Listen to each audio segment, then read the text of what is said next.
Kita lanjutkan kembali kitab kita. Bismillah lagi. Bismillahirrahmanirrahim.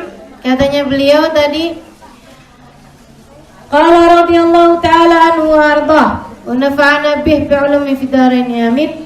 Berkata Imam Al-Ghazali dalam kelanjutan kitabnya, "Tsumma innaka sa'altani 'anil 'ubudiyah." Kemudian kamu bertanya juga tentang hakikat ibadah kepada Allah. Allah kan nyuruh kita nih hidup nih, wa ma khalaqtul jinna wal insa illa liya'budun. Apa sih ibadah itu? Apa sih hakikat ibadah? Hakikat peribadatan kepada Allah itu apa? Ya thalathatu asya', 3 hal. Ahaduha, yang pertama, muhafadzatu amri syara', yaitu jaga perintah-perintah Allah, berada di jalan yang memang diperintah oleh Allah Subhanahu wa taala untuk kita jalani, tinggalkan larangannya. Itu artinya jaga perintah Allah. Kemudian yang kedua, ar-ridha bil qada wal qadar wa qismatillah taala, ridha dengan semua ketetapan dari Allah Subhanahu wa taala. Ridha sama qadanya Allah, ridha sama qadarnya Allah, mentakdirnya Allah Subhanahu wa taala, dan ridha sama jatah yang Allah Subhanahu wa taala berikan dalam kehidupan kita. Ridha sama kita lahir dari ibu seperti apa, dari ayah seperti apa, yang kita nggak bisa milih. Sesuatu hal yang kita nggak bisa milih, ridhoin. Muka kita kayak gimana, itu yang ridho. Nggak apa-apa teman-teman. Yang ridho. Nggak usah banding-bandingin sama orang. Yang ridho aja. Kemudian yang ketiganya, tarku ridha nafsik fi talabi ridallahi ta'ala. Tanggalkan maumu untuk nyari maunya Allah.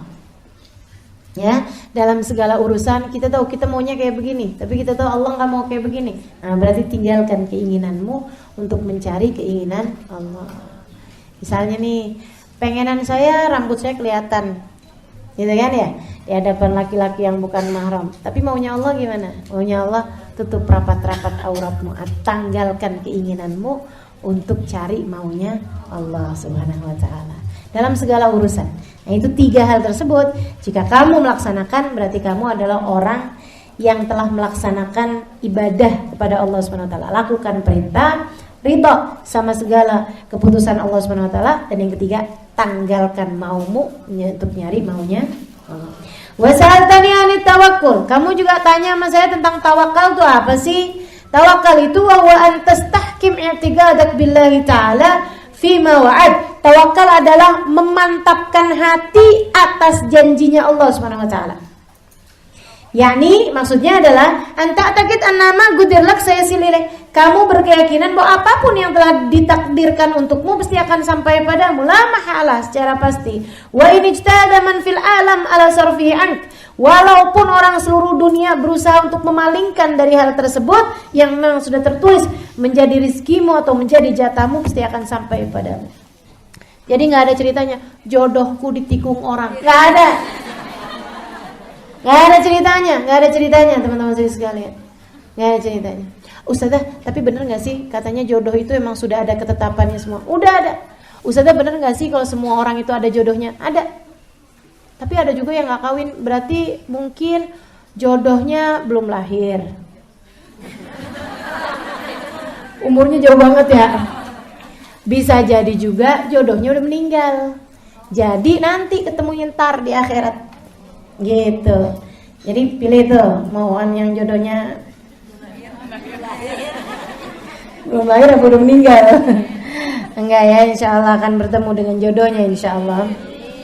Jadi gitu teman-teman sekalian, berkeyakinan bahwasanya apa yang udah Allah tetapkan itu pasti sampai. Walaupun orang sedunia bakalan memalingkannya dari kamu, kalau udah ketetapannya dari Allah, kamu akan dapat, maka akan dapat. Wa malam yuktab lak lam yasil ilaik. Dan apa yang tidak ditulis untukmu, enggak ditulis untukmu, enggak ada tulisannya nih. Mau itu jodoh kah, mau itu rezeki kah, mau itu rumah kah, mau itu mobil kah, mau itu apa aja. Kalau emang bukan anak kah misalnya, nggak ada ketulis buat kamu. Walaupun kamu usaha kayak gimana, nggak akan sampai padamu. Wa insa ada kejamiul alam, walaupun orang sedunia semuanya bantuin kamu, nggak ketulis punya anak. Mau usaha kayak gimana juga nggak bakalan ada, kan gitu ya. Nah gitu. Jadi teman-teman, saudara sekalian, itu dia tuh yang namanya tawakal adalah mantapnya hati terhadap janjinya Allah. Wasaltani anil ikhlas, kamu juga nanya tentang ikhlas. Apa sih ikhlas? Wa huwa an takuna amalu kullaha lillah, yaitu kamu mengerjakan segala sesuatu semuanya karena Allah. La yartahu qalbuk bi mahamidin nas, hati kamu enggak pernah merasa tenang dengan pujian manusia. Enggak merasa cukup dengan pujian manusia. Artinya mau dipuji orang kayak gimana juga ya biasa-biasa aja, karena bukan itu yang dicari. Yang dicari apa? Yang dicari ridhonya Allah Subhanahu wa taala. La ta'sa bimadaihim, tidak pernah merasa putus asa dengan celaan orang. Orang nolak, orang enggak mau, orang nyela, orang gini, orang gitu, enggak apa-apa juga. Karena memang saya ngerjain sesuatunya bukan karena dia, akan tetapi karena Allah. Kalau kita mengerjakan segala sesuatu karena Allah, bukan karena orang mau terima, orang mau enggak jadi masalah. Gitu. Itu yang namanya ikhlas. Dan ikhlas ini teman-teman saya sekalian enggak bisa ngaku-ngaku. Saya ikhlas loh. Nah, itu biarkan Allah yang menilai keikhlasan. Malah kalau kamu sebut-sebutkan, akhirnya malah justru jadi enggak ikhlas. Wa ilajuhu wa alam anna riya yatawallad min ta'dimil khalq. Nah, ini muridnya nanya lagi nih. Apa sih yang bikin saya nih jadi suka riya nih, Syekh? Apa sebabnya riya? Nah, Syekhnya jawab, wa alam anna riya yatawallad min ta'dimil khalq. Ketahuilah bahwa riya suka pamer tuh, suka pamer. Itu timbul lahir dari pengagungan kepada manusia.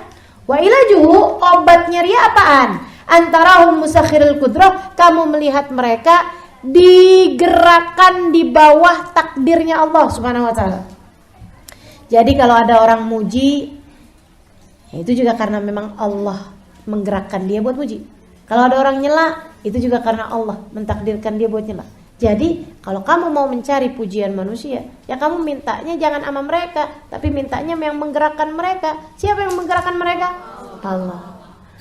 Kamu mau bikin diri jadi solehah, bukan karena suami, gitu ya, tapi karena Allah Subhanahu wa taala. Kalau udah kamu mintanya sama Allah, kamu ngerjain segala sesuatunya karena Allah, kemudian minta, ya Allah jadikan hati suamiku mencintaiku dan tidak berpaling dariku. Misalnya gitu ya.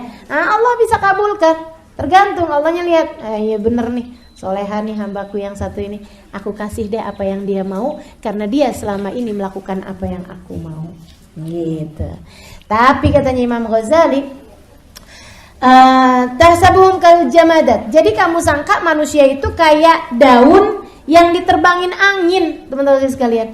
Kemana arahnya daun mau diterbangkan angin, kamu jangan nyari daunnya, tapi nyari arah anginnya.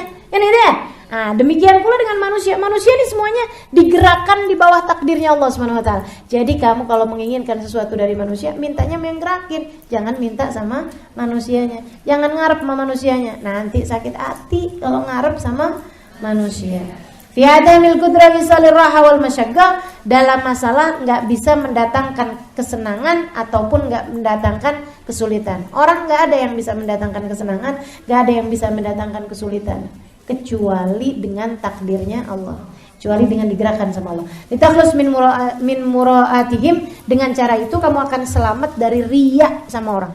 Wa ma tatahsibuhum dawi qudratin wa irada. Selagi kamu menyangka orang tuh bisa ngasih sama kamu, orang bisa muji kamu, orang bisa nyenengin kamu, orang bisa mengecewakan kamu, selama itu pula lam yad'ud angka riya, kamu enggak akan jauh-jauh dari riya.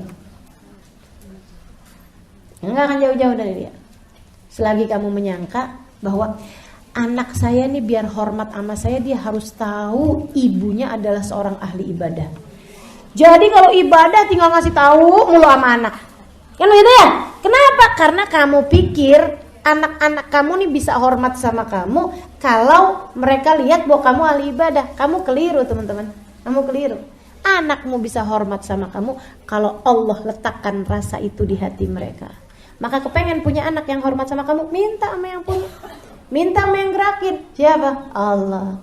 Ya Allah, taruhkanlah di dalam hati anak-anakku rasa sayang kepadaku. Itu. Minta sama Allah Subhanahu wa taala. Dalam segala hal mintanya sama Allah. Jangan berharap sama orangnya. Mereka hanya pena berkelok yang digerakkan sama tangan penulisnya. Kita semuanya nih, pena berkelok, teman-teman saya sekalian, yang digerakkan sama tangan pemiliknya. Jadi nggak usah aku pengen Ustaz Halimah harus tahu, si ini harus tahu, nggak usah. Cukup Allah aja yang tahu. Nanti kalau Allah tahu, Allah suka, apa yang jadi maumu bakal dikasih sama Allah Subhanahu wa taala. Ayuhal walad al-baqil masairik ba'dahu masturun fi musannafati fasrubu thammah wa kitabatu ba'diha haram. Anakku, apa yang kamu tanyain sebagian jawabannya sudah ada di dalam kitab-kitab karanganku, silahkan cari sendiri. Dan sebagiannya lagi menuliskan jawabannya hukumnya haram. Kenapa gitu? Karena saudara sekalian saya muliakan, haram meletakkan batu permata di lehernya monyet. Haram meletakkan batu permata di lehernya monyet. Haram. Jadi sebagian ilmu-ilmu itu kalau ketinggian haram untuk disampaikan sama orang awam. Orang awam nggak ngerti. Sama kayak monyet nggak ngerti sama batu permata. Kan gitu ya? Akhirnya malah dimakan itu monyet. Ditelan akhirnya malah justru bikin dia jadi sakit. Nah, jadi nggak semua hal itu bisa diberikan jawabannya gitu. Sebagiannya hukumnya haram kalau ditulis. I'mal anta bima ta'lam. Kamu nih amalin apa yang sudah kamu tahu. Liang kasyifla kama lam ta'lam. Kamu akan dibuka ilmu yang kamu belum tahu. Qala Rasulullah sallallahu alaihi wasallam. Berkata Nabi Muhammad alaihi wasallam, "Man amila bima alim, waradallahu ilma ma lam ya'lam." Siapa yang mengamalkan ilmu yang sudah dia tahu, Allah akan ajarkan padanya ilmu yang belum dia tahu. Ayyuhal walad, wahai anakku, ba'dal yawm la tas'alni ma ashkal alaik illa bilisanil janan. Sesudah hari ini jangan pernah tanya lagi sama saya apa yang muskil bagimu, apa yang sulit bagimu, kecuali dengan lisan hatimu. Maksudnya lisan hati kayak gimana? Teman-teman saya sekalian, lisan hati itu yang jawab nanti yang punya hati. Yang punya hati siapa? Allah. Kalau kamu punya pertanyaan susah banget, tapi mau nanya juga, aduh gimana ya, yang mau saya tanya nih Ustaz Halimah sibuknya luar biasa. Bertanyalah dengan lisan hatimu. Nanya sama yang punya hati. Ya Allah, tunjukkan dong jawabannya sama saya bingung nih. Tahu-tahu kamu hadir di majelis taklim, pas banget. Entah saya, entah siapa, ngasih jawabannya kepada kamu. Kan gitu? Itu namanya bertanya dengan lisan hati. Enak. Kalau nanyanya pakai lisan hati itu enak. Dijawabnya langsung sama yang punya hati, sehingga gak jadi bingung. Tapi kalau kita nanya pakai lisan yang ini nih, nanya mau Ustadz ini jawabannya A, nanya mau Ustadz yang lain jawabannya C, nanya mau Ustadz yang lain jawabannya Z. Yang mana yang mesti saya kerjain? Bingung. Gitu kan? Makanya kalau nanya bilisanil janan, tanyalah dengan lisan hati. Nah, kalau tanyanya dengan lisan hati, Allah sendiri nanti yang akan memberikan jawabannya kepadamu lewat jalan-jalan yang tidak kamu sangka-sangka. Walau annahum sabaru hatta takhruja ilaihim lakana khairal lahum. Kata Allah dalam Al-Qur'an, andai saja mereka sabar sampai kamu wahai Nabi Muhammad keluar kepada mereka, itu pastilah lebih baik bagi mereka. Enggak usah ngetuk pintunya Nabi. Sabar aja nungguin, ntar nabinya keluar juga kok. Artinya, kalau kamu ada muskil, ada pertanyaan-pertanyaan, ada apa-apa yang gak enak, nggak usah ngarep sama orang, nggak usah ngetuk pintunya orang, kamu ketuk pintunya Allah, nanti Allah akan berikan sesuai dengan waktu-waktunya masing-masing. Gitu. Waqbal nasihatul Hadir alaihi salam, terimalah nasihatnya Nabi Khidir alaihi salam, fala tasalni an syai'in hatta uhdida laka minhu dzikra. Janganlah kamu bertanya kepadaku sampai aku memberitahukan jawaban tersebut kepadamu. Nanti saya akan kasih tahu kok jawabannya, jadi enggak usah nanya-nanya. Apapun yang saya kerjain enggak usah tanyain. Itu katanya Nabi Khidir alaihi salam.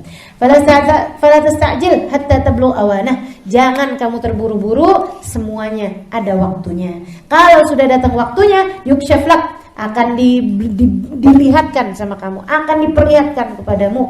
Wa ra'ait, dan kamu akan melihat. Wa urid, kamu akan diperlihatkan kepadamu. Saurikum ayati fala tastajilun, akan diperlihatkan padamu, maka janganlah kamu tergesa-gesa. Wala tas'al qoblal waqt, jangan bertanya sebelum waktunya.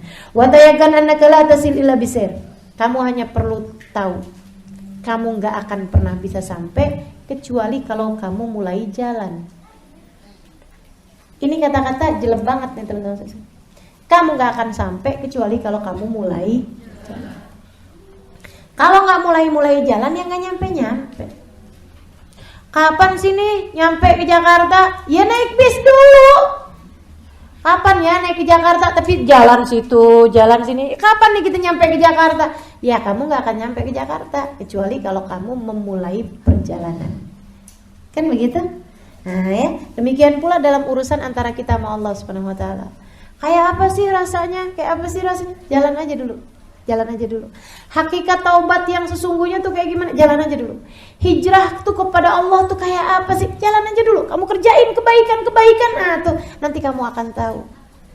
Berada di sisi Allah, dalam hadrahnya Allah, kayak apaan modelnya, kayak apaan rasanya. Kewalian tuh kayak gimana sih? Nah, udah enggak usah kejauhan. Bahas urusan kewalian. Kita menjadi hamba yang dilihat sama Allah dengan keridhaan aja udah bagus dah. Udah enggak usah bahas urusan cara menjadi wali. Wadah. Jadi wali udah kejauhan. Jalan kata Imam Ghazali. Afalam yasiru fil ard.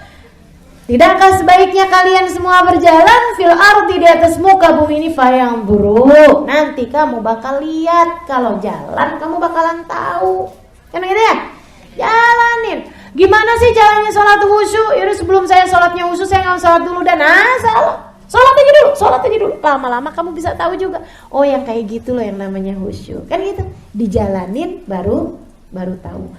Laparnya kayak gimana ya kalau puasa? Katanya seorang mu'allaf. Saya kuat apa enggak ya? Nah tuh urusan belakangan. Sekarang kamu ikutan puasa dulu aja. Nanti kamu baru tahu kuat apa enggak kuatnya. Laparnya kayak gimana kamu baru tahu sesudah kamu menjalaninya. Ayyuhal walad, wahai anakku, billahi intasir taral ajab fi kulli manzil. Kalau kamu mulai berjalan wahai anakku, kamu akan melihat keajaiban-keajaiban dalam setiap fase demi fase kehidupan. Wadzal ruhak, persembahkanlah ruhmu, persembahkanlah hatimu kepada Allah Subhanahu wa taala, persembahkanlah rasamu kepada Allah. Fa inna ra'sa hadzal amr ba'dul ruh, karena masalah dalam ilmu ini, dalam agama ini adalah mempersembahkan hati kepada Allah. Kama qala Dhunnun al-Misri, sebagaimana yang disampaikan oleh Dhunnun al-Misri rahimahullah, li ahadin min talamidati, kepada salah satu dari murid-muridnya, in qadarta ala badlir ruh fa'al. Kalau kamu memang udah siap untuk mengerahkan rasamu, mempersembahkan rasamu kepada Allah, senangmu karena Allah, sedihmu karena Allah, banggamu karena Allah, kecewamu karena Allah, maksudnya apa yang kamu tahu akan membuat Allah enggak ridha, kamu kecewa di situ. Kecewa karena tadi malam kenapa enggak bangun ya. Kecewa karena kenapa saya tinggalin dzikir ya. Nah, kecewa gitu. Itu namanya kecewa karena Allah. Teman-teman saya sekalian yang saya muliakan, apapun aja kamu persembahkan rasamu kepada Allah, cintamu karena Allah dan cintamu kepada Allah, cintamu untuk Rasulullah, itu tuh namanya mempersembahkan rasa. Badlir ruh. Itu katanya Dhunnun al-Misri, kalau kamu sudah siap untuk mempersembahkan rasamu kepada Allah, kerjain, tempuhlah jalan ini. Wa illa, kalau enggak, fala tashtagil biturahati sufiyah, enggak usah kamu menyibukkan dirimu dengan pakaian-pakaian yang menampakkan dirimu soleha. Pakaian sufi zaman itu. Zaman ini kan kayak hijrah gitu kan ya. Waduh, ini orang udah hijrah. Hijrah apanya? Hijrah sekedar pakaian doang? Bukan, teman-teman saya sekalian. Hijrah itu bukan urusan pakaian. Hijrah itu urusan hati, mempersembahkan hati kepada Allah. Mempersembahkan hati kepada ayyuhal walad inni ansa'uk bitamaniyat asya. Wahai anakku, aku memberimu nasihat 8 perkara. Iqbalha minni, Terimalah itu dariku sehingga ilmumu itu tidak menjadi lawan bagimu di hari akhirat yang akan memberatkanmu. Ta'mar minha arba'ah wa tada' minha arba'ah. Aku akan meminta kepadamu 4 perkara yang harus kamu lakukan, 4 perkara yang harus kamu tinggalkan. Apa aja yang mesti ditinggalin? Fa'ahaduha, yang pertama, an la tunadir ahadan, jangan debat sama siapapun. Fi mas'alatin mastatat, dalam masalah apapun, enggak usah ngajak debat sama siapapun, enggak usah mau diajak debat sama siapapun. Lianna fiha afatun katsira, karena perdebatan itu di dalamnya terdapat banyak penyakit. Wa ithmuha akbar min naf'iha, bahayanya debat lebih besar daripada kemanfaatannya. Idhiya mamba' kullu khuluqin dhamim, karena perdebatan itu adalah sumber segala macam akhlak yang tercela. Karya seperti riya. Saya baca tadi malam di kitabnya isinya jangan tengkar. Ya, salah itu ya, jangan debat. Kalau tengkar mah nggak ada kebaikannya. Kalau debat kan masih ada kebaikannya nih. Saya debat dulu, siapa tahu bisa dia terima. Oh, yang sekarang lagi musim kan. Mana dalilnya? Wah, ini orang kalau udah nanya-nanya dalil kebanyakan ngajakin kita debat. Kalau ada orang ngajakin kita debat, kebanyakan di grup-grup WhatsApp tuh. Tinggalin teman-teman saya sekalian. Jangan mau debat. Bahayanya lebih banyak. Dia adalah sumber segala macam penyakit-penyakit, sumber segala macam perangai-perangai buruk seperti riya. Kalau dalil kita, hujah kita, alasan kita, argumen kita lebih hebat, kita jadi riya. Kan ini ya, hasud. Kita jadi kesel kalau kemudian argumennya orang yang lebih diterima atau lebih hebat. Wal kibr, kita akhirnya merasa sombong kalau argumen kita menang. Wal hiqd, kita sebel sama orang yang kita ajakin berdebat sama orang tersebut. Wal adawah, akhirnya jadi timbul permusuhan. Wal mubaha, akhirnya jadi timbul rasa bangga terhadap diri kita sendiri. Wa ghairiha, fanatik juga. Kan gitu ya? Segala macam dah penyakit-penyakit ada pada perdebatan, jadi tinggalin aja. Naam, law waqa'a mas'ala bainaka wa baina syahsin aw qawm wa kana iradatuka fi an tudhirul haqq fala tudayya' jazal bahth. Nah, kalau memang ada satu masalah antara kamu sama orang atau antara kamu sama sekelompok orang dan keinginan kamu, iradah kamu adalah biar kebenarannya kelihatan nih. Sehingga kayaknya saya mesti sampein nih gitu, biar mereka paham nih. Nah, kalau kayak begitu, bolehlah kamu bahas. Itu pun dengan syarat. Litakun litilkal iradah alamatan. Keinginan kamu untuk biar kebenarannya terungkap nih. Ini teman-teman sekalian, itu punya 2 tanda. Apa tandanya? Tanda bahwa kamu emang benar-benar ingin menampakkan kebenaran, bukan ingin menampakkan kemenangan. Mau nyari kebenaran, bukan nyari kemenangan. Tandanya yang pertama, an la yufariq baina yang kasyiful haq ala lisanik aw ala lisani ghairik. Kebenarannya disampaikan dari lisanmu atau disampaikan oleh lisan orang lain, kamu gak peduli. Yang penting benar. Paham gak? Yang bisa ngasih dalil, kamu atau siapapun gak jadi masalah. Yang bisa menjawab pertanyaan orang tersebut, entah kamu dari lisan kamu atau dari lisan orang lain, gak jadi soal. Itu berarti pertanda memang keinginan kamu adalah keinginan menampakkan kebenaran. Karena orang tuh kalau lagi debat nih ya, argumen A sama argumen B, bertentangan sama argumen C dan argumen D.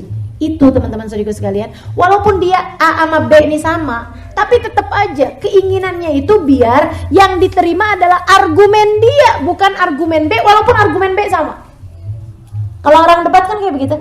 Nah, nih kata Imam Ghazali, kalau kamu emang beneran pengen menampakkan kebenaran, ya kamu seharusnya nggak peduli mau yang diterima itu adalah argumen kamu atau argumen B, kan sama aja sebenarnya.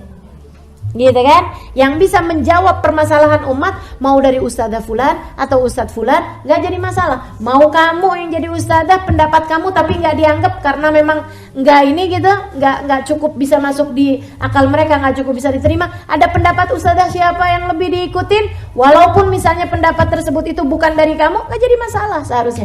Kalau yang kamu cari adalah kebenaran dan bukan kemenangan. Yang kedua, wathaniyah, an yakuna al-bahth fil khala' ahabbu ilaika min an yakuna fil mala'. Kalau kamu berdebat mau nyari kebenaran, seharusnya berdebat dengan nggak banyak orang lebih kamu sukai daripada berdebat di kalangan halayak ramai. Kamu orang yang berilmu, diajakin debat, tapi debatnya tertutup aja ya. Nah, lebih kamu sukai daripada kamu berdebat secara umum. Kenapa gitu, teman-teman saya sekalian? Sebab yang kamu inginkan kan tampaknya kebenaran. Iya kan? Sama dia kan? Biar dia tahu benarnya tuh yang kayak begini loh. Jadi debat tertutup lebih kamu sukai daripada debat di kalangan-kalangan yang umum. Wasma ini adkur hunaka faidah. Kemudian dengarkan, aku akan menyebutkan kepadamu satu perkara yang manfaat. I'lam anna su'alan al-mushkilat a'adhu maradil qalbi ila tabib wal jawab lahu sa'yun li islahi maradih. Ketahuilah, sesungguhnya bertanya satu permasalahan itu seperti datang kepada dokter untuk diagnos sebuah penyakit. Orang tuh nanya nih di grup nih, gitu kan ya. Sebenarnya kalau puasa hari Arafah itu hukumnya apa sih? Misalnya, sebenarnya malam nisfu Sya'ban itu apa sih? Itu kan nanya nih, ada orang nanya nih kan, ada orang nanya nih. Nah itu kan terus nanti biasanya ada jawaban tuh kalau di grup-grup WhatsApp tuh. Makanya teman-teman saya nggak punya grup WhatsApp yang model begituan tuh. Nggak ada, saya nggak punya. Ngapain buang-buang waktu untuk hal-hal yang kayak begitu gitu. Ini munadharah semua tuh ya isinya, perdebatan semua. Orang ketika nanya nih, apalagi kalau kemudian dia udah punya jawabannya sebenarnya, dia mau masukin jawabannya kepada orang-orang yang ada di sekitar situ. Sebenarnya orang kata Imam Ghazali kalau nanya nih itu sama aja dengan kita datang ke dokter mau tahu nih saya penyakit kayak begini apa sih obatnya, kan begitu kan? Wal jawabu lahu sa'yun li islahi maradi, dan jawaban itu seharusnya adalah diagnos penyakit tersebut. Yang bisa mendiagnosa penyakit itu siapa? Dokter. Maka seharusnya yang bisa memberikan jawaban-jawaban itu juga bukan orang awam, akan tetapi ulama, ahlinya. Kan gitu ya? Wa'lam annal jahilin al-marda qulubuhum. Ketahuilah, orang yang enggak ngerti nih itu adalah orang yang berpenyakit hatinya. Maksudnya dianggap sebagai si pasien tadi ini adalah orang yang nanya. Orang nanya itu kan karena dia enggak ngerti. Kan gitu ya? Wal ulama al-atibba, dalam hal ini dokter-dokter adalah ulama. Ulama ini adalah sesuai dengan dokternya. Wal alimun naqis, ulama yang kurang. Dokter tapi dia enggak ahli, dokter yang enggak ahli. La yuhsinul mu'alajah, dia enggak ngerti cara ngobatin. Orang dianya sendiri juga enggak ahli amat, kan gitu ya? Wal alimul kamil, sementara ulama yang sempurna la yu'aliju kulla marid, dia enggak akan bisa juga ngobatin semua penyakit. Bal yu'alij man yarju fihi qabulul mu'alaja wassalah. Dia hanya bisa ngobatin orang yang memang pengen buat diobatin. Wa idza kanatil illa muzmina, apabila penyakitnya udah menaun, au aqiman la yaqbalul ilaj, atau penyakitnya memang sudah terlanjur parah enggak bisa diobatin, fahadaqat tabib, maka dokter-dokter yang paling pintar sekalipun fihi an yaqul, dia akan bilang hada la yaqbalul ilaj, ini penyakit udah enggak bisa diobatin, fala yashtagil bimudawati, maka dia enggak akan menyibukkan diri buat ngobatin, berusaha buat ngobatin, li anna fihi tadyi'ul umur, karena kalau diobatin kan buang waktu. Malam, anna maradul jahal ala arba'ati anwa. Nah, kalau kamu udah ngerti kayak begini, berarti nih, kalau orang nanya satu permasalahan untuk mendebat, saya sering ketemu nih, ada orang nanya yang modelnya mendebat. Ustadzah, pendapat Ustadzah dalam hal ini apa? Karena saya dengar Ustadzah, nah tuh nanyanya buat debat. Ini deh, nih orang yang nanya-nanya nih adalah orang dengan penyakit bodoh, kan begitu sebenarnya? Ini deh. Penyakit namanya penyakit bodoh. Ini ada 4 jenis orang. Ahaduha yaqbalul ilaj wal baqi la yaqbal. Ada 4 jenis orang nanya. Sama dengan ada 4 jenis orang yang nggak ngerti, yang bodoh. Orang bodoh ini ada 4 jenis nih teman-teman sekalian. Nah, kalau diibaratkan sebagai sebuah penyakit, 3 nggak bisa diobatin, 1 doang yang bisa diobatin. Artinya kalau ada orang bertanya yang jenisnya mendebat, nanya lah ya, nanya. Itu yang perlu dijawab. Orang ngajak kamu debat, yang perlu dijawab cuma satu, yang tiga nggak usah dijawab. Nggak usah dijawab. Wa ammal lati la yaqbal, yang nggak perlu kamu jawab. Kalau kamu berilmu ya, kalau kamu nggak berilmu sih gampang. Saya nggak ngerti, udah titik. Kan gitu ya, selesai. Makanya jangan sok tahu. Kamu nggak tahu, jangan sok tahu. Di grup-grup WhatsApp itu, kalau kamu nggak tahu, udah nggak usah. Kata Ustazah Halimah, kata ini, nggak usah. Udah tinggalin aja. Kalau kamu, dicecer nih, terus-terusan nih, gimana nih, kubu kita harus menang nih, left grup aja. Udah paling aman, teman-teman saya sekalian. Nggak usah buang umur buat hal-hal yang seperti itu. Nggak usah buang umur. Maka teman-teman saya sekalian, gimana caranya? Kalau sebagai orang yang berilmu, kamu udah tahu hukumnya, kamu udah paham, kamu udah belajar, kamu udah ngerti dalilnya, kamu udah mondok sekian tahun, kamu ngerti nih. Orang nanya apakah semuanya perlu dijawab? Orang ngajak debat apakah semuanya perlu ditanggepin? Nggak usah. 3 nggak usah kamu jawab. 1 orang doang yang kamu perlu jawab. Siapa yang gak perlu dijawab? Yang pertama, man kana su'aluhu wa i'tiraduhu min hasadin wa bughdin, orang yang nanyanya dalam rangka benci dan hasud. Ada orang-orang yang kayak begitu, nanyanya dalam rangka benci sama hasud.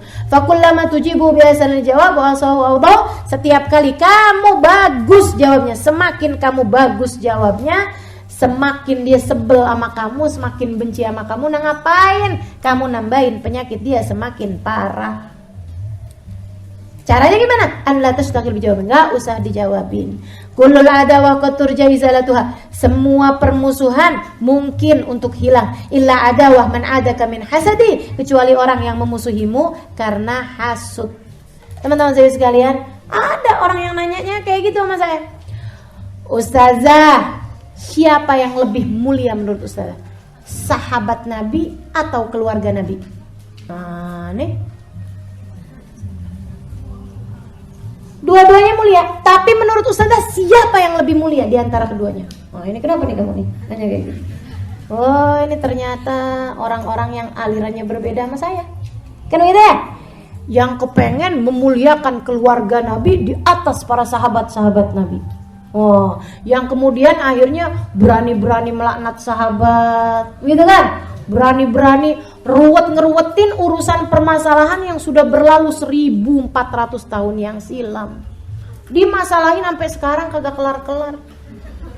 Ya ampun.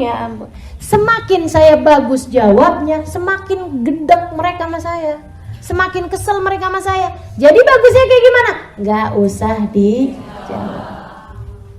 Gak usah dijawab. Kalau ada orang udah nanyanya kayak begitu, loh Ustazah, bukannya orang kalau udah mati itu terputus amalnya kecuali dari 3 hal. Nah ngapain tahlil? Ngapain ini? Ngapain begitu? Itu kan gak nyampe tuh kepada si mayit. Nah ini nanyanya karena hasud, nanyanya karena benci, nanyanya karena kesel. Biasanya yang nanyanya kayak gini ustadz atau ustazah yang berbeda aliran, berbeda paham. Kalau kayak begitu gak usah jawab.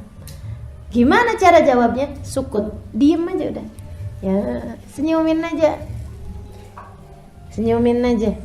Kalau ditanyanya di tengah majelis gitu gimana? Ya udahlah ya, kita nggak usah jawab nih, ada banyak pertanyaan nih yang lain-lain nih. Saya jawab pertanyaan yang lain aja ya. Gitu. Wal hasud bikulli ma qala Allah taala, sebagaimana Allah Subhanahu wa taala berfirman, farid aman tawalla an dzikrina, maka palingkanlah dirimu dari orang yang berpaling dari mengingat kami, walam yurid ilal hayatad dunya, mereka enggak kepengen kecuali kesenangan hidup dunia. Orang yang kepengen hidupnya senang di akhirat enggak kayak begitu caranya nanya. Kan gitu ya? Wal hasud bikulli ma yaqulu yaf'al yuqidun nar fi zar'i amalih wa huwa ghafil. Orang yang hasud dengan apa yang dia lakukan, dengan apa yang dia kerjakan, sebenarnya menghidupkan api dalam tanaman amal perbuatan dia, wa huwa agil, sedangkan dia wa huwa ghafil, tanpa dia sadari. Kama qala Rasulullah sallallahu alaihi wasallam, al hasad ya'kulul hasanat kama ta'kulun narul hatab. Hasud itu bisa makanin kebaikan sebagaimana api memakan kayu bakar. Wathani, orang nanya kedua nih, yang gak perlu juga dijawab, an yakuna illatuhu minal hamaqah, orang goblok nanya gak usah dijawab. Siapa sih orang goblok? Wa huwa aidan la yaqbalul ilaj, yang ini juga gak bisa diobatin. Kata Imam Ghazali, orang goblok tuh gak bisa diobatin. Bodoh bisa diobatin, goblok nggak bisa. Nih ya, orang kalau bodoh nggak ngerti, belajar bisa ngerti. Tapi orang goblok nggak bisa diobatin, teman-teman saya sekalian. Orang goblok nih yang kayak gimana nih? Orang yang nggak tahu tapi dia nggak tahu kalau dirinya nggak tahu, nah itu goblok. Nggak tahu dia, tapi dia kirain dirinya tahu. Itu orang goblok tuh teman-teman sekalian. Nggak bisa diajak, nggak bisa dibenerin. Kama qala Isa alaihi salam. Nanti ada keterangannya Imam Ghazali. Teman-teman bisa paham. Oh iya banyak nih yang kayak begini gitu. Jangan sampai kita salah satu di antaranya. Jangan sampai. Apa katanya Sayyidina Isa alaihi salam? Inni ma ajistu an ihya'il mauta wa qad ajistu an mu'alajatil ahmaq. Saya ini bisa buat ngidupin orang udah mati, tapi saya nggak bisa ngajarin orang goblok. Bener banget kan? Parah banget kan orang goblok ini kan? Jangan sampai nih kita nih goblok nih. Apalagi kalau gobloknya banget. Tahu nggak bahasanya apa kalau orang goblok banget? Goblok. Gobloknya banget tuh. Goblok banget gitu ya.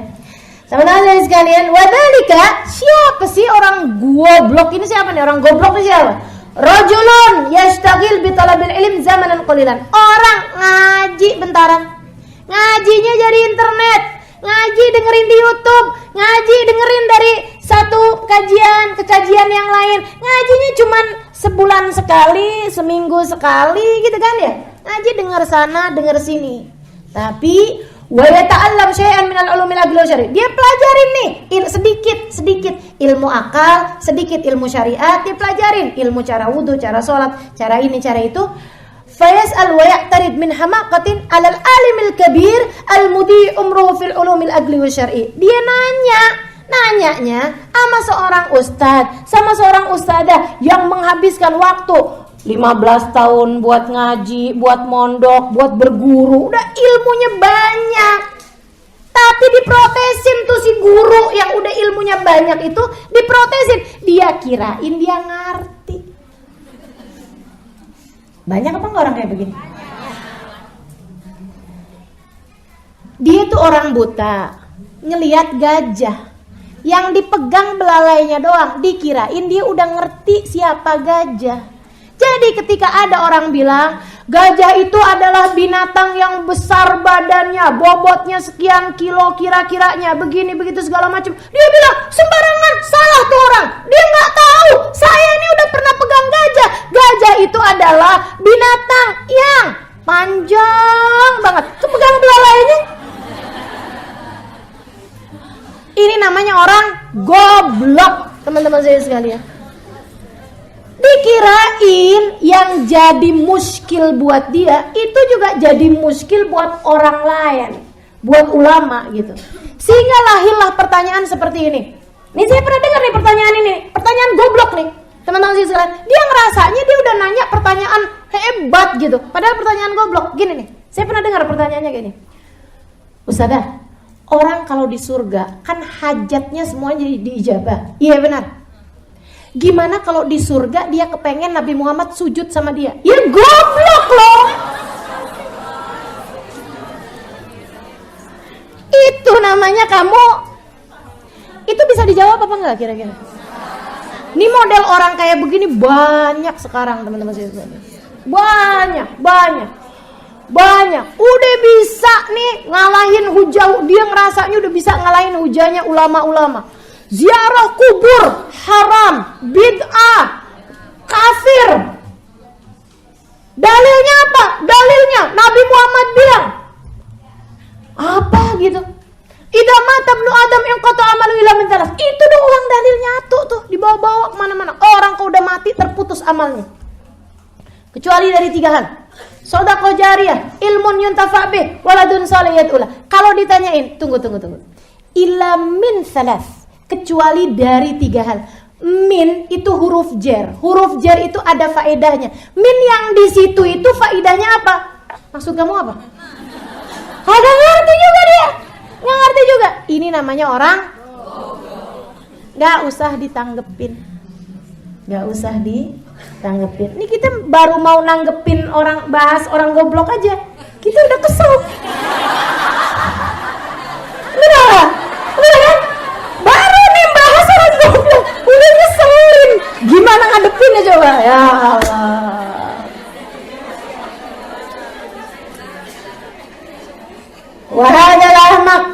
Wahadal a'maq la ya'lam wa yadhun anna ma ashkal alaihi wa ma ashkal lil alimil kabir. Orang yang goblok nih dia pikir permasalahan dia itu yang menurut dia sulit, dikirain sulit juga buat orang alim yang memang sudah sangat alim besar gitu. Fa idza lam yatafakkar hadzal qadar yakunu su'aluhu minal hafaq. Nah, kalau dia enggak paham bahwasanya dia memang belum menguasai ilmu tersebut, maka dia pertanyaannya itu kan bersumber dari kebodohan. Fa yanbaghi an la yashtaghil bi jawabi. Kamu kalau ketemu orang kayak begini enggak usah susah-susah jawab. Enggak usah. Lianna jawabal ahmaq as-sukut. Sebaik-baik jawaban bagi orang goblok adalah diam. Wa dzalika an yakuna mustarsyidan. Yang ketiga nih, ya dia 3 orang nih, kamu kalau ditanya sama dia enggak usah dijawab. Yang pertama, orang yang nanyanya dari kebencian, dari hasud. Ini deh. Yang kedua, orang yang nanyanya goblok. Yang ketiga, teman-teman sekalian, orang yang kepo. Orang yang kepo, nggak usah dijawab juga. An yakuna mustarsyidan, orang yang pengen tahu banyak hal.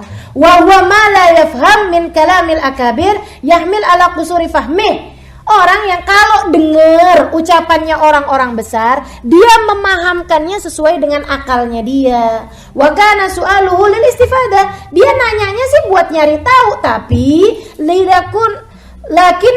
yakun balidan la yudrakul haqaiq. Tapi dia itu bodoh, masih bodoh, dia nggak paham sama hakikat-hakikat. Fala yanbaghil istighal bijawabihi aidan. Yang kayak beginian kamu kalau ketemu juga nggak usah dijawabin. Kama qala Nabi sallallahu alaihi wasallam, sebagaimana ucapan Nabi Muhammad alaihi wasallam, nahan ma'asyiral anbiya, kami para nabi umirna an nukallimun nas ala qadar ukulihim. Kami diperintahkan untuk berbicara sama setiap orang seukuran kadar akal mereka sendiri. Sehingga sekalian, ada aja nih di masyarakat kita nih orang-orang yang nanyanya kepo. Nanyanya kepo tuh karena apa? Karena dia denger satu pembahasan, dia nggak paham sebenarnya, tapi ditanyain, pengen tahu pendapatnya itu kayak gimana sih? Pendapatnya itu kayak gimana sih? Jadi selalu aja nih, ada yang viral film ditanyain. Ustazah, mendadak-dadak nih satu hari nih, mendadak-dadak tahu-tahu setiap orang nanya sama saya, Ustazah, Siti Zulaikha kawin apa enggak sih sama Nabi Yusuf? Saya pertama kali denger kayak begitu, saya jawab aja, nggak tahu, waktu kawinan saya nggak diundang. Itu zaman tahun kapan tuh? Mendadak semua orang nanya urusan kayak begitu. Kenapa sih nih urusan kawin nggak kawin kok kenapa ribut bener? Teman-teman saya sekalian, urusan si Fulan bin Fulan kawin apa enggak saya aja nggak tahu padahal orangnya masih hidup. Kan gitu ya? Ini urusan Ustadz itu kawin apa udah cerai apa belum tuh sama istrinya tuh, katanya lagi ribut-ribut. Nah saya nggak tahu tuh, karena kita emang nggak tinggal barengan, nggak nanya langsung kan begitu ya, kita nggak tahu. Apalagi urusan Nabi kawin zaman kapan tahu, mendadak-dadak semua orang nanya. Kenapa gitu? Kepo. Gara-garanya ada seorang ustadzah bilang, kalau doain penganten, katanya gitu, nggak usah doa, ya Allah kumpulkanlah antara pasangan laki-laki dengan pasangan perempuan ini, sebagaimana engkau telah mengumpulkan Nabi Adam sama Siti Hawa, Siti Zulaikha sama Nabi Yusuf, gitu. Dia bilang nggak usah doa, nggak usah pakai nama Nabi Yusuf sama Siti Zulaikha. Kenapa? Karena mereka tuh nggak pernah kawin. Mana mungkin Nabi dikawinin sama seorang pelacur. Nih ustadzanya juga. Ya ampun. Teman-teman sekalian, ustadzanya bukan kepo tapi sok tahu. Kan gitu ya? Kok bisa dia udah sok tahu kayak begitu padahal perkara ini udah dari zaman ratusan atau ribuan tahun sebelum ini, kan begitu ya? Maka teman-teman sekalian saya muliakan, dah tuh urusan yang kayak begitu-begituan, dah enggak usah dijawab. Enggak usah dijawab. Kalau udah ada yang kayak begitu-begituan tuh enggak usah dijawab. Nih kayak gini nih. Oh, ustazah, merayakan Natal gimana hukumnya? Nih, yang nanya kayak begini nih, lagi kepo nih. Karena ada pendapat Habib ini bilang begini, ada pendapat ini bilang kayak begini. Kamu kepo, teman-teman saya sekalian. Udah aja. Kamu tuh juga mau ngucapin selamat Natal sama siapa? Amang Kongko yang jualan HP. ilmu yang andai kamu tahu, kamu juga nggak akan pakai itu. Kalau buat saya gitu ya, saya tahu hilafiah di antara ulama tentang mengucapkan masalah selamat Natal. Itu teman-teman sekalian, pengetahuan itu nggak manfaat apa-apa buat saya, karena saya juga nggak punya orang untuk saya ucapin selamat Natal. Alhamdulillah di sekeliling saya semuanya orang Muslim. Dan lagi pula yang ributin selamat Natal boleh diucapkan apa enggak, itu antara sesama umat Islam sendiri. Orang Kristennya mah biasa-biasa aja. Sama aja kayak kita kalau lebaran nggak diucapin selamat lebaran sama orang-orang Kristen, emang masalah buat kita? Agak. Jadi udah nggak usah ribut-ribut, kan begitu ya? Nggak usah ribut-ribut, udah aja. Ada yang memperbolehkan, tapi banyak ulama yang nggak memperbolehkan. Kewajiban kita adalah berhati-hati dengan nggak ikut-ikutan mengucapkan, kan selamat, iya kan? Kita hidup nih nyari selamat teman-teman saudara sekalian. Dah nggak usah kepo-kepo, nggak usah kepo. Oh dibilang itu kan hadisnya doif. Saya tanya balik, hadis doif itu apaan? Nggak tahu. Apa? Kamu kepo. Dah nggak usah. Tanya itu sesuatu hal yang kita perlukan dalam kehidupan. Gitu ya. Kalau yang bagian istighfar, wa amal marad alladhi yaqbalu ilaj. Nah, orang nanya yang bisa diobatin, yang kayak gimana? Fahuwa an yakuna mustarsyidan. Dia minta petunjuk, pengen tahu, tapi akilan berakal, fahiman faham, la yakun maghlubal hasad wal ghadab. Dia nggak punya rasa hasud, nggak punya rasa benci, wa hubbu syahwa wal jah, dan dia juga nggak ada keinginan untuk syahwat, maksudnya nggak mengikuti hawa nafsunya, wal jah, dan dia juga nggak ada cinta terhadap jabatan, nggak punya kepentingan. Emang nanya aja, bener-bener nanya, Ustazah, apa sih hukumnya mengucapkan selamat Natal? Karena saya punya saudara nih Ustazah, banyak yang belum Islam. Banyak diantara mereka yang agamanya agama Kristen. Gimana Ustazah kalau saya ngucapin selamat Natal tuh hukumnya gimana buat saya? Ini namanya orang yang nanya yang bisa dijawab, karena dia mustarsyidan, lagi pengen cari tahu saya mestinya berbuat apa, gitu kan? Nah itu perlu dijawab. Jawabannya kayak gimana? Yang tadi itu. Kalau kamu bisa menghindari untuk tidak mengucapkan, sebaiknya jangan mengucapin, kan itu ya. Tapi kalau kamu rasa kamu harus mengucapkan karena akan membuat sebuah perselisihan atau masalah antar keluarga di belakangnya, ada ulama yang memperbolehkan. Itu pun dengan persyaratan. Dengan persyaratan kamu tetap tidak mengikuti, tidak meyakini keberadaan Yesus sebagai anak Tuhan, kan begitu? Ada persyaratan-persyaratannya. Tapi kalau saran saya lebih baik dihindari.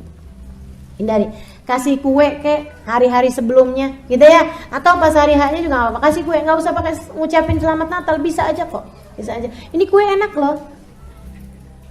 Ini kue dalam rangka apa nih ya? Saya seneng aja lah ngasih, enak loh kuenya, gitu ya. Kayak itu ya.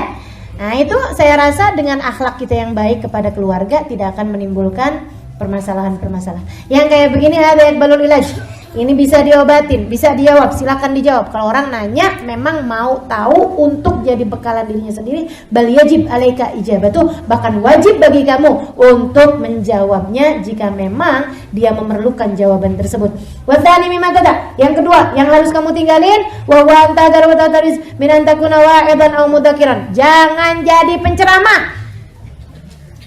Yang pertama jangan debat, yang kedua jangan jadi penceramah. Imam Ghazali yang harus ditinggalin, 4 ditinggalin, 4 dikerjain. Yang pertama yang harus ditinggalin jangan debat. Yang kedua jangan ceramah. Kenapa gitu? Kenapa sih gitu? Diana apa tuh katsiro? Karena bahayanya juga banyak. Makanya nggak usah tuh ikutan lomba-lomba dai. Ya Allah, yang punya ilmu aja kalau nggak harus nyampein nggak usah nyampein. Ya kan? Kalau ada orang lain yang udah jadi penceramah gitu, udah mendingan dia aja. Kayak gitu kok teman-teman sekalian. Lah ini nggak bisa ceramah sampai latihan, sampai dilombain. Naudzubillah. Nggak usah ya, jangan ada yang ikutan lomba dai-daian kayak begitu, nggak usah. Itu akhirnya nyari-nyari bahan-bahan buat ketawaan. Nah kamu mendingan ikutan stand up komedi sekalian. Kenapa kok bahan agama jadiin bahan-bahan bercandaan? Nggak usah teman-teman sekalian.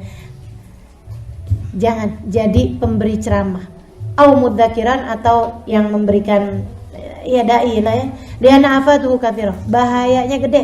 Wa hiya an ta'mal bima taqul awalan. Yaitu kamu tuh harus ngerjain dulu apa yang kamu kerjain, tsumma tu'id bihin nas. Kamu bisa ngambil manfaat dari diri sendiri dengan ilmu tersebut, kamu amalin, kamu kerjain, baru kemudian kamu bisa memberikan nasihat kepada orang lain. Fatafakkar fi maqila Isa alaihi salam, maka pikirkanlah apa yang sudah disampaikan kepada Nabi Isa alaihi salam. Ya ibna Maryam, Allah berfirman kepada Nabi Isa alaihi salam. Ya ibna Maryam, wahai Isa bin Maryam, nafsak, nasihatilah dirimu. Fa in ta'adab, kalau kamu bisa menerima nasihat tersebut, baru fa'idin nas, berikanlah nasihat kepada orang. Wa illa, kalau kamu nggak bisa menerima nasihat itu buat diri kamu sendiri nggak bisa menerima manfaat dari ilmu kamu tersebut, fastahi min rabbik, malulah kamu dari Allah Subhanahu wa taala ketika kamu menyampaikan apa yang bahkan kamu sendiri tidak mengerjakannya. Lima taquluna ma la taf'alun. Kata Allah, kenapa wahai manusia kamu ucapkan, kamu sampaikan apa yang enggak kamu kerjain? Kabura maqtan indallahi an taqulu ma la taf'alun. Gede loh murka Allah ketika kamu menasehati orang padahal kamu sendiri tidak mengerjakannya. Wa in ibtulita bi hadzal amal, kalau kamu kemudian terjebak dalam pekerjaan ini, kayak siapa? Kayak saya. Kalau kamu terjebak dalam pekerjaan ini, kalau kamu kemudian berada dalam posisi ini, emang harus ngasih nasihat sama orang. Fahtariz min huslatain. Kamu mesti jagain diri dari dua hal. Apa itu? Al-ula, anit takalluf fil kalam bil ibarat wal isyarat wal tamat wal abyat wal ash'ar. Jangan maksain omongan kamu dengan kamu nyari bahasa-bahasa yang tinggi, yang intelek-intelek, yang bawa-bawa syair-syair, bawa-bawa kalimat-kalimat ketinggian bahasnya sampai orang-orang kagak ngerti semuanya. Jangan maksa. Ya, sederhanakanlah. Saya ingat Hubabah Maryam selalu bilang, Halimah, kamu nak, sebelum kamu berceramah, kamu cakep-cakepin diri kamu dulu. Pakai lipstik, pakai bedak. Kenapa gitu Hubabah? Karena ilmu itu berat. Jangan bikin orang menjadi merasa semakin berat dengan melihat ustadzahnya yang ilmu nih berat, capek nerimanya. Habis itu ngeliat ustadzahnya, ya Allah, kayaknya ustadzah beneran capek dah tuh. Semakin berat, makin berat.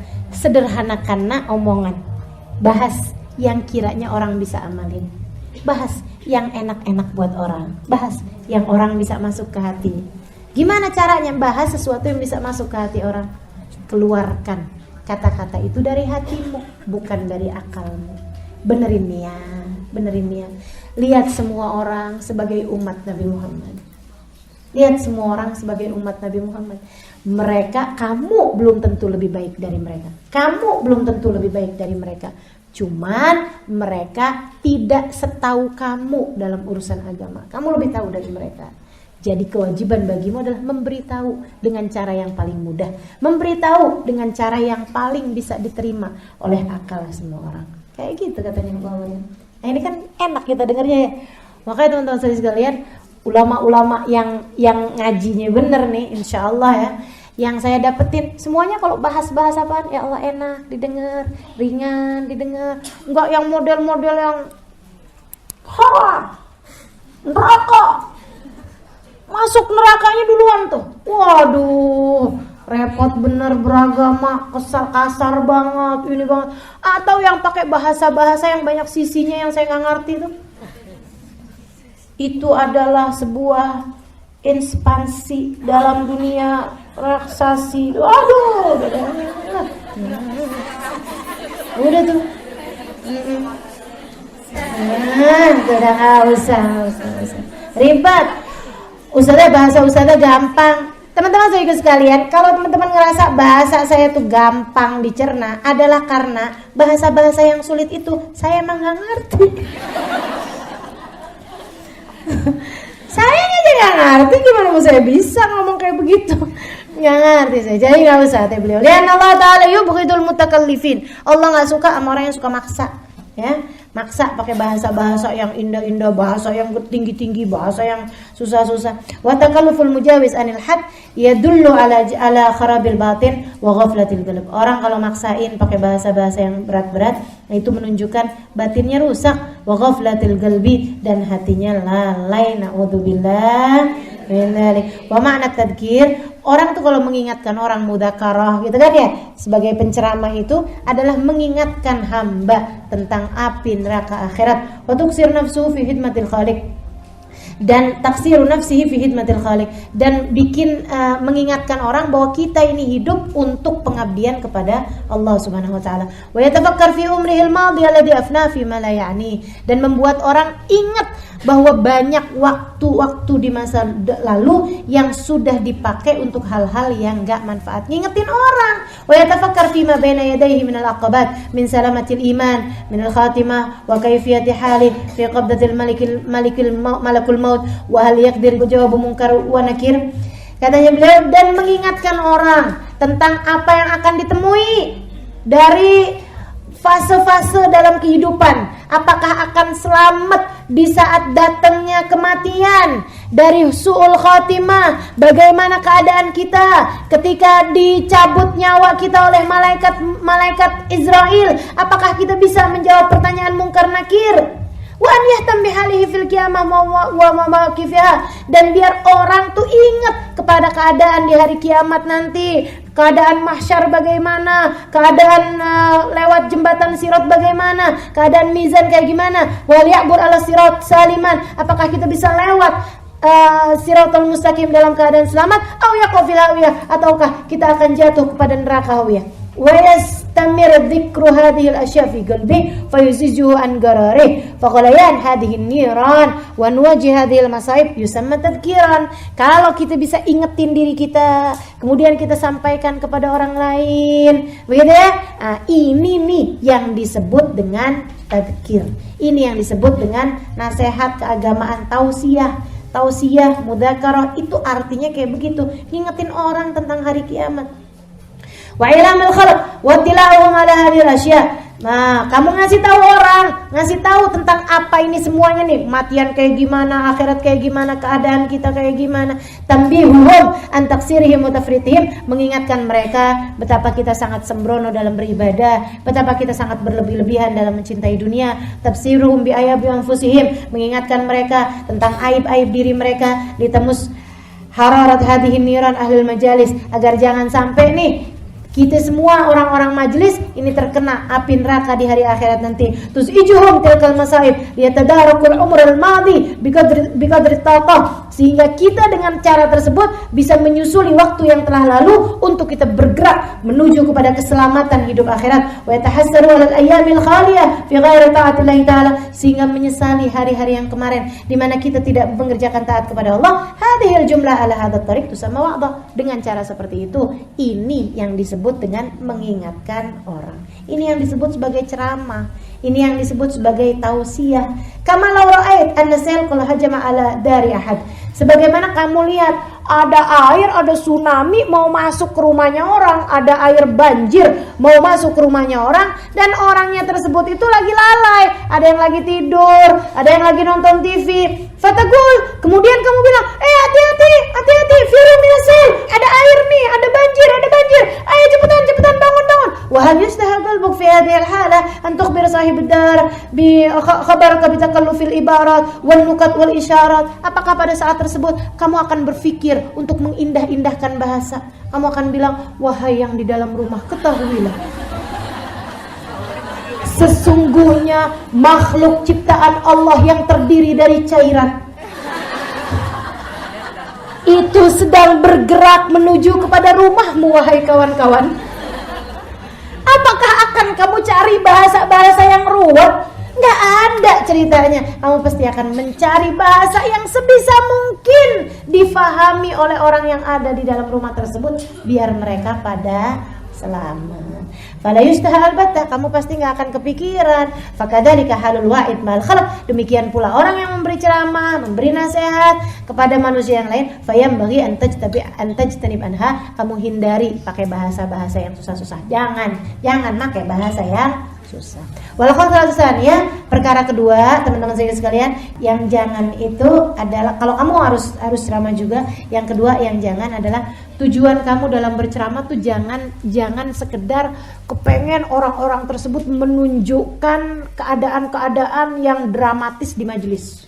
Nangis-nangis yang kayak gimana gitu, kemudian sampai bahasanya Imam Ghazali di sini nih, sampai apa namanya, robek-robek baju, sampai yang kayak gitu loh, yang kemudian orang bakalan bilang, hadir majelis di tempat dia enak banget, rasanya kayak ada di alam lain. Alam mana itu? Jangan, katanya Imam Ghazali. Udah, tujuan kita mau menyelamatkan, biar orang fokus ke Allahnya, jangan fokus ke kamunya. Biar orang fokusnya kepada materi pengajarannya, jangan fokus kepada caramu menyampaikan materi. Ini deh. Nah, kalau udah mulain orang-orang fokus kepada pematerinya, bukan kepada materinya, nah ini berarti ada yang salah. Ada yang salah, teman-teman sekalian. Apa yang salah? Yang salah hatimu, niatmu itu apa? Gitu. Nah, mudah-mudahan kita bisa jadi yang terjebak dalam keadaan harus memberi nasihat kepada orang lain. Nah, itu dihindari dua hal tersebut. Yang satu, jangan maksa pakai bahasa yang susah-susah. Yang kedua, niatnya mesti dibenerin. Jangan bikin orang fokus kepada kita, gitu ya. Akan tetapi bikin orang fokus kepada isinya, jangan kepada bungkusnya. Kemudian hal lain yang juga jangan, kan ada 4 nih. Yang pertama jangan debat, kedua jangan ceramah, yang ketiga jangan deket-deket pejabat. Jangan kepengen deket-deket sama pejabat, teman-teman saya sekalian. Kenapa gitu? Udah deh. Katanya Imam Ghazali ya, saya nggak lagi ngomong dari saya gitu, tapi dari Imam Ghazali, katanya beliau, at-thalith matada alla tukhaliful umara wassalatin. Nggak usah kepengenan bergaul-gaul sama para pejabat-pejabat. Kemudian yang keempat yang harus ditinggalkan juga, an la tuqbil syai'an min atayal umara wa hadayahum. Jangan terima hadiah dari pejabat. Kemudian beliau bilang, wa amal arba'a allati yanbaghi laka an taf'alha. 4 perkara yang kamu mesti kerjain. Yang pertama, antajal muamalatuk ma'allah ta'ala bi'aitu law amalaka biha abduka wa tarda biha minhu wa la yadik wa khatiruka alaih wa la tarda. 4 perkara yang kamu mesti kerjain. Yang pertama, perlakukan Allah dengan perlakuan budak yang taat kepadamu. Yang kalau kamu senang diperlakukan seperti itu, kamu perlakukan Allah kayak begitu. 4 perkara yang harus kamu kerjakan adalah: 1, perlakukan Allah dengan perlakuan yang kalau ada budak memperlakukanmu dengan perlakuan seperti itu, kamu senang. Kamu kalau punya budak, zaman sekarang gak ada budak, kamu punya anak, kamu senang anak kamu memperlakukan kamu seperti apa? Perlakukan itu kepada Allah. Kamu senang anak kamu kayak gimana? Nurut kalau disuruh. Kalau dilarang, ninggal. Nah, jangan begini. Anak kita nggak ngerjain, kita kan senang. Kita juga sama Allah mesti kayak begitu. Kita senang kalau anak kita tuh menghargai kita. Maka hargai apa yang Allah berikan pada kita. Kita ngasih hadiah nih sama anak kita. Anak kita, makasih mama. Ya ampun, mama baik banget dah, makasih ya ma. Allah ngasih sama kita banyak hal. Kita bilang, makasih ya Allah. Makasih ya Allah. Dikasih apaan aja, makasih ya Allah. Alhamdulillah Engkau telah membangunkan aku hari ini. Alhamdulillah Engkau telah merizkikan aku makanan ini. Kan Nabi Muhammad kayak gitu tuh.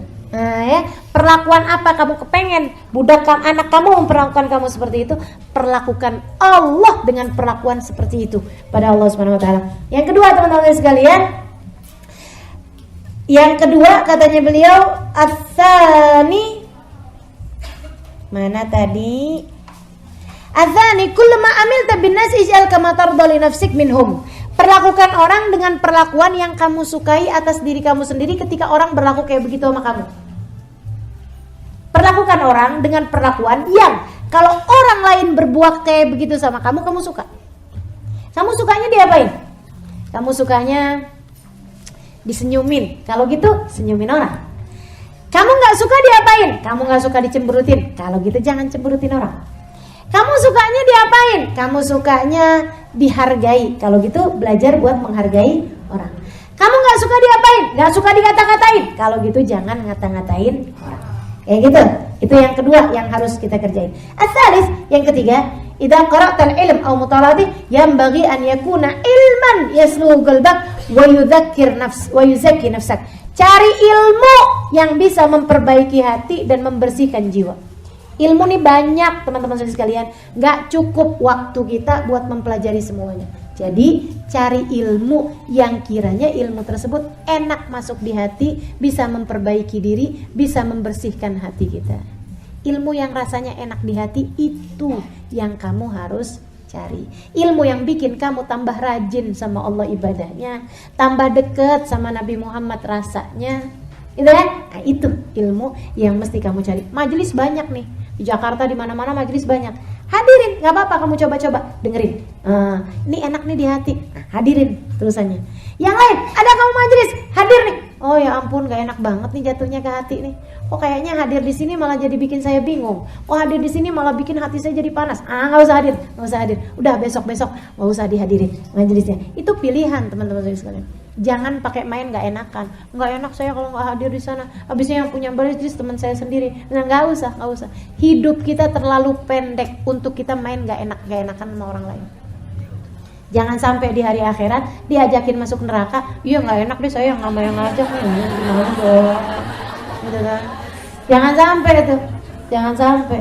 Itu dia. Jadi udah nggak usah main nggak enakan ya. Kemudian yang terakhir, yang keempat, katanya beliau, jangan nabung lebih daripada buat setahun. An la tajma' min ad-dunya aktsar min kifayat sana. Nah, nih katanya beliau, jangan ngumpulin dunia lebih daripada kebutuhanmu buat setahun. Keperluan buat setahun. Dah segitu aja yang kamu boleh. Itu pun kalau kamu lemah iman. Sebenarnya kalau orang kuat-kuat imannya, tuh banyak diantara mereka yang bahkan buat hari ini mereka cari hari ini. Sayyidina Ali salah satu. Ada juga yang buat besok nyari hari ini. Ada juga yang buat seminggu deh mereka nyarinya. Gitu kan ya? Nah ini beliau udah kasih kelonggaran. Jangan nabung lebih daripada setahun. Kebutuhanmu dalam setahun kira-kira berapa? Nabung tuh bolehnya sampai segitu aja. Misalnya kebutuhan kita dalam setahun, 1 bulan kita perlu anggap 5 juta. Misalnya 1 bulan perlu 5 juta, 12 bulan 60 juta. Kalau tabungan kamu lebih daripada itu, udah harus kamu keluarin. Gitu. Agak berat ya. Buat orang-orang yang duitnya banyak. Iya kan, nggak berat kan? Nah, dah, insyaallah. Buat yang duitnya nggak banyak, nggak berat. 60 juta, kapan punya duit segitu? Nah, nih terakhir nih. Ayyuhal walad inni katabtu fi hadzal fasl multamisatik. Wahai anakku, aku telah menuliskan untukmu apa yang sudah kamu minta. Fayambaghi laka an taf'al biha, maka sekarang tinggal kamu mengamalkannya. Wala tansani fiha min an tadhkurni fi salih du'aik, dan saya juga minta sama kamu untuk mengingat aku dalam doa-doa terbaikmu. Wa amma du'a allati sa'alta minni, adapun kamu minta kepadaku untuk kamu mendoakan aku, saya telah menuliskan di kitab ini nih, di fasal yang tadi itu apa yang kamu minta dari saya, tinggal kamu amalin aja, dan kamu juga ingat saya dalam doa-doa terbaikmu. Wa amma du'a allati sa'alta minni, adapun kamu minta saya untuk mendoakanmu, untuk minta beberapa doa gitu kan, fatlubu fi da'awatis sihah, maka cari itu di dalam kitab-kitab doa yang sahih. Wa aqra hadha du'a fi awqati khususan fi aqabi salatik, dan saya juga minta kamu untuk membaca doa di bawah ini di waktu-waktu kamu, khususnya sesudah salat-salat kamu. Apa doanya? Allahumma ya wajibal wujud. Aminin. Allahumma ya wajibal wujud. Amin. Ya wahibal khairi wal jud. Afid alaina anwaru rahmatik wa yassir lana al-wusul ila kamali ma'rifatik.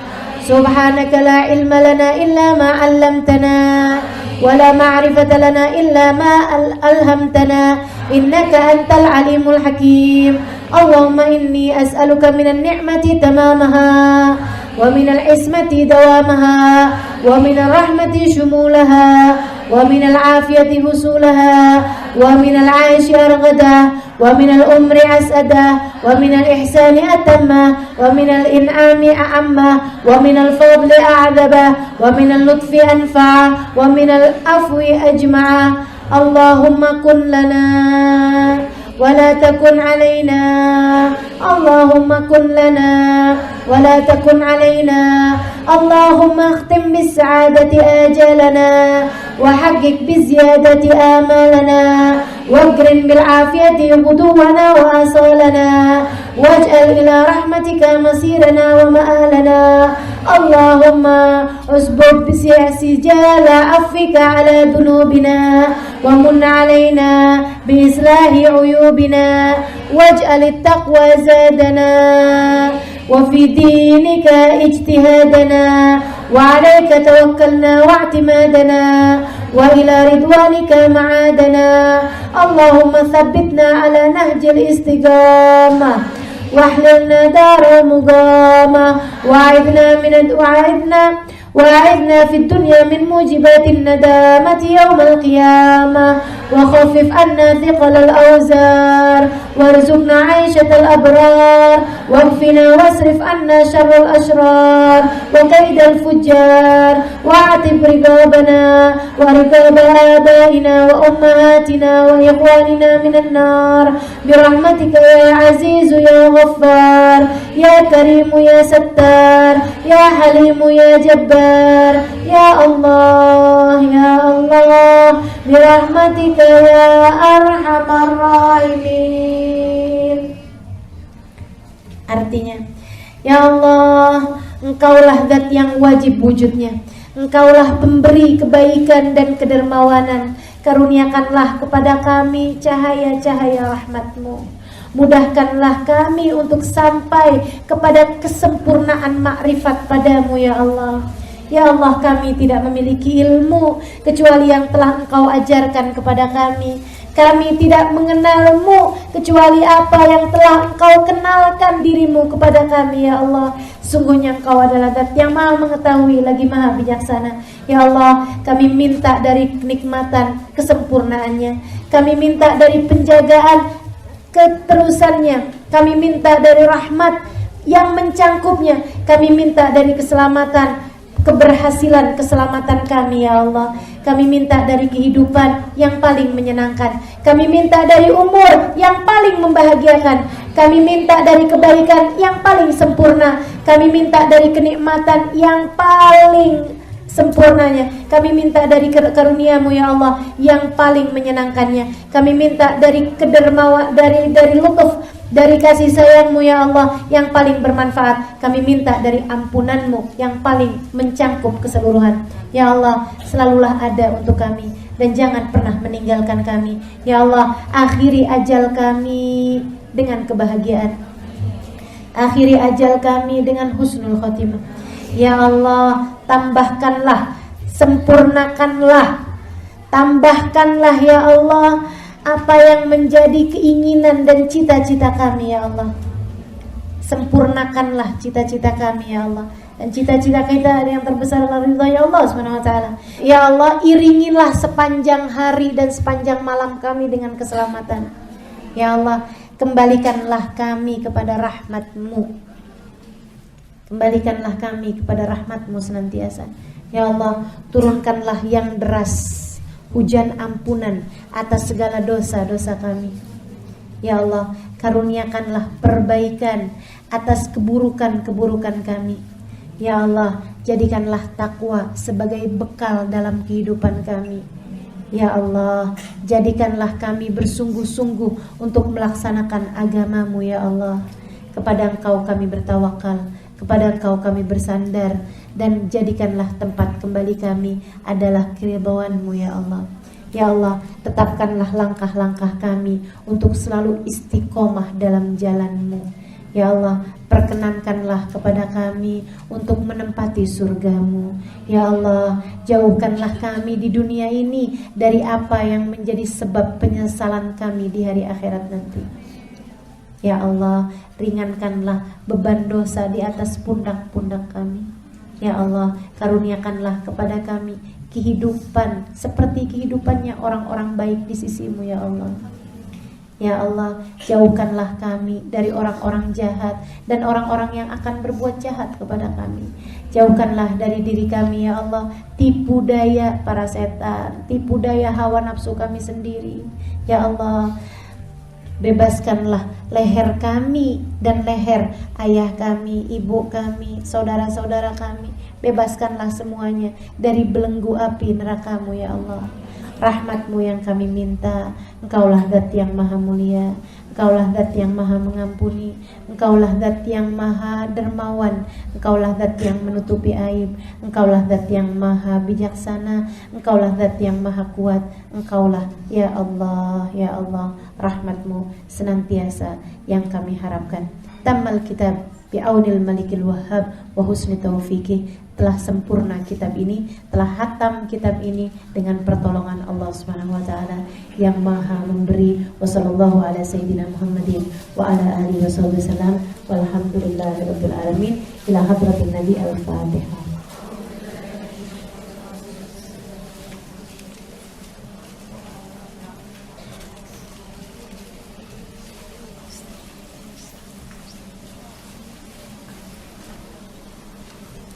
Amin. Terakhir kita bacain Fatihah untuk Imam Ghazali dan untuk muridnya Imam Ghazali yang sudah nanya kitab ini ya sampai jadi kitab Ayyuhal Walad yang tidak disebutkan namanya di sini, kan tapi kita Fatihahkan buat beliau juga. Alhamdulillah dengan keberkahan beliau ada kitab Ayyuhal Walad ini ya. Semoga Allah Subhanahu wa taala menerangkan kubur keduanya insyaallah la hadirin wa ila hadratin nabi dan memberikan keberkahan atas kitab kita ini dan jadi kitab yang bukan hanya kita bahas, kita hatamkan akan tetapi dilanjutkan dengan pengamalan sesudahnya insyaallah. La hadirin wa ila hadratin nabi al-Fatihah.